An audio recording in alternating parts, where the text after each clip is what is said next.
नमस्कार मंडळी, मी जान्हवी उवाच या माझ्या यूट्यूब चॅनलवर आपल्या सगळ्यांचं अगदी मनापासून स्वागत. माझे काही विचार मांडण्याचा इथे मी प्रयत्न करणार आहे. बघा, आवडतात का ते? आवडले तर लाईक करा, शेअर करा आणि सबस्क्राईब करा. धन्यवाद. माझ्या आजच्या लेखाचं नाव आहे पणती. आमच्या अगदी काहीच अपेक्षा नाही आहेत मुलीकडून. मुली हल्ली चांगल्या शिकलेल्या असतात. नोकरी, व्यवसाय ते तिने ठरवावं. आमचा मुलगा व्यवस्थित कमावतो आहे. त्याचे वडील निवृत्त झाले आहेत, पण मुलावर कोणतीही जबाबदारी नाही. मुलगा एकुलता एक आहे, त्यामुळे आमच्यानंतर सर्व काही त्याचंच आहे. मुलगी गृहकृत्य दक्ष असावी असं फक्त आम्हाला वाटतं. म्हणजे आत्ता मी सर्व काही बघते आहे, पण आम्ही कुठे गेलो तर तिने घर व्यवस्थित सांभाळावं एवढीच अपेक्षा आहे.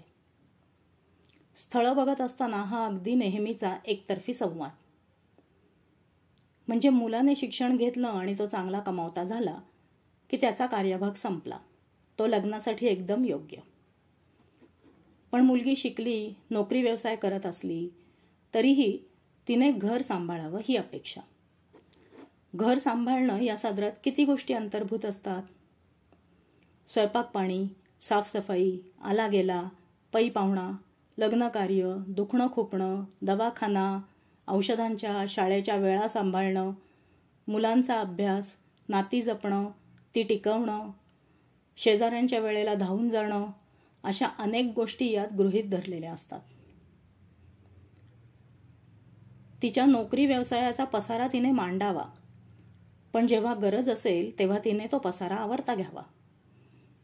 म्हणजे घरातल्या जबाबदाऱ्या पार पाडत असताना तिची नोकरी हा अडसर ठरता कामा नये. 4 पैसे देऊन कुणाची मदत घेऊन होण्यासारखी ही कामं नसतात. म्हणजे मला वेळ नाही म्हणून माझ्या सासू सासऱ्यांना, आईवडिलांना किंवा मुलांना दवाखान्यात घेऊन जा.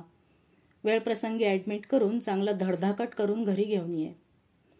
माझ्याऐवजी लग्नाकार्याला किंवा कोणाच्या आजारपणात मदतीला जा. मुलांच्या शाळेत जा.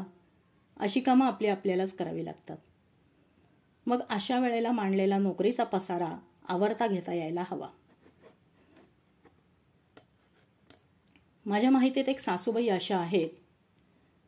त्यांच्या तरुण वयापासून त्या नोकरी करत होत्या. त्यांच्या संसाराला तशी गरजच होती. त्यांचं एकत्र कुटुंब होतं. घरात साधा पाण्याचा नळही नव्हता. सार्वजनिक नळावरून पाणी भरणं, कपडे धुणं अशा विपरीत गोष्टींवर मात करून त्यांनी 20-25 वर्ष नोकरी केली. फारच कौतुकाची गोष्ट होती ती.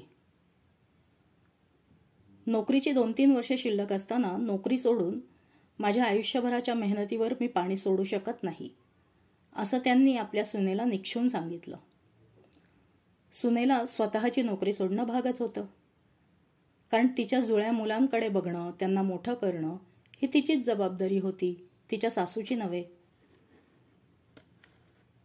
चूक कोणाची हा मुद्दा महत्त्वाचा नाहीये. कुठे थांबायचं हे ज्याचं त्यालाच ठरवावं लागतं. पण त्या थांबण्याची काही किंमत नसते. एक जण जीवतोड मेहनत करत असताना घरी आल्यानंतर दमलास का रे असं म्हणून घोटभर पाणी देणारा जर कोणी घरात असेल तर त्या घरी थांबणाऱ्याची किंमत 0 नसते. त्या व्यक्तीला करावा लागलेला त्याग समजून घ्यावा एवढीच अपेक्षा असते. घरातल्या मोलकरणीला देखील दर महिन्याच्या ठराविक तारखेला पगार दिला जातो. वेळप्रसंगी तिला गरज असेल तर पैशांच्या स्वरूपात मदतही केली जाते. पण नोकरी न करणाऱ्या आणि फक्त घर सांभाळणाऱ्या बाईला मात्र घर खर्चासाठी देखील प्रत्येक वेळेला हात पसरावे लागतात. तिचे स्वतःचे असे काही खर्च असतात, काही देणीघेणी असतात. अशा वेळेला तिने मागितल्यावर तिला पैसे दिलेही जातात. सर्व काही तुझंच तर आहे असं म्हणणाऱ्या बायकोला आजारी पडण्याचा देखील अधिकार नसतो.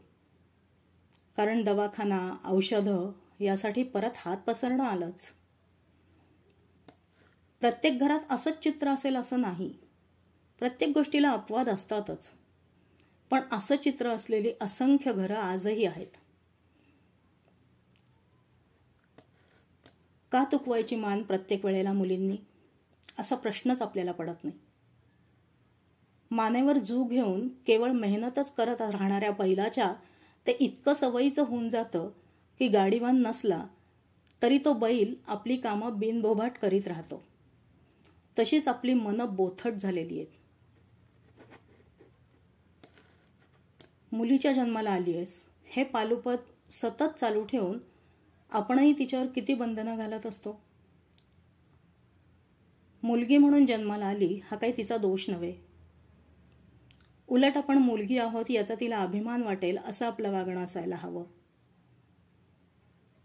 मुलगी म्हणून खच्चीकरण करण्यापेक्षा तिच्यातली प्रेमळ वृत्ती, सृजनशीलता, संगोपन वृत्ती असे जे खास तिचे म्हणून गुण असतात, अशा गुणांना खतपाणी घालता यायला हवं. पुस्तकी ज्ञानाबरोबरच व्यवहाराचं देखील ज्ञान घे. स्वतःचे निर्णय स्वतः घे. ठामपणे उभी राहा. कोणत्याही प्रसंगी डगमगून जाऊ नकोस. सामोरे जाऊन सगळी संकटं पार करून टाक, असं आपण त्यांच्या मनावर का बिंबवत नाही. आत्ता आपलं धोरण असं असतं की तू उंच आकाशात उड पतंगासारखी. तुझ्या अशा आकाशात विहरण्याने तुला आनंद मिळू दे. आम्हाला देखील तुझा असं उंच गेलेलं बघताना आनंदच होईल. पण त्या पतंगाची दोरी मात्र माझ्याच हातात असू दे. आजची चांगली शिकली सवरलेली आई देखील बँकेचे व्यवहार मी कधी केलेलेच नाहीत किंवा पैशाचे कोणतेही व्यवहार मी कधी बघितलेलेच नाहीत. त्यामुळे त्यासंबंधीचा कोणताही सल्ला मला विचारण्यापेक्षा तू तुझ्या बाबांना किंवा दादाला विचार असं सांगते. तेव्हा आपण कोणता संस्कार आपल्या मुलीला देतोय याची तिला जाणीवही नसते. अशाने मुलींमध्येही एक प्रकारचा न्यूनगंड निर्माण होतो आणि त्या देखील आपली कवाडं बंद करून घेतात. आपल्याकडे असं म्हणतात, स्त्रीचं सौंदर्य आणि पुरुषाचे गुण पाहावेत. सौंदर्याचं कौतुक केलेलं आवडेलच, पण त्यात तिचं काय कर्तृत्व आहे? ती तिची देवदत्त देणगी आहे. पण तिच्या अंगभूत गुणांचा विकास करून जर आपण तिला प्रोत्साहन देत राहिलो तर आपल्या घरची ही पणती आपल्या तेजाने सासर आणि माहेर अशा दोन्ही घरांमध्ये अखंड तेवत राहील. धन्यवाद.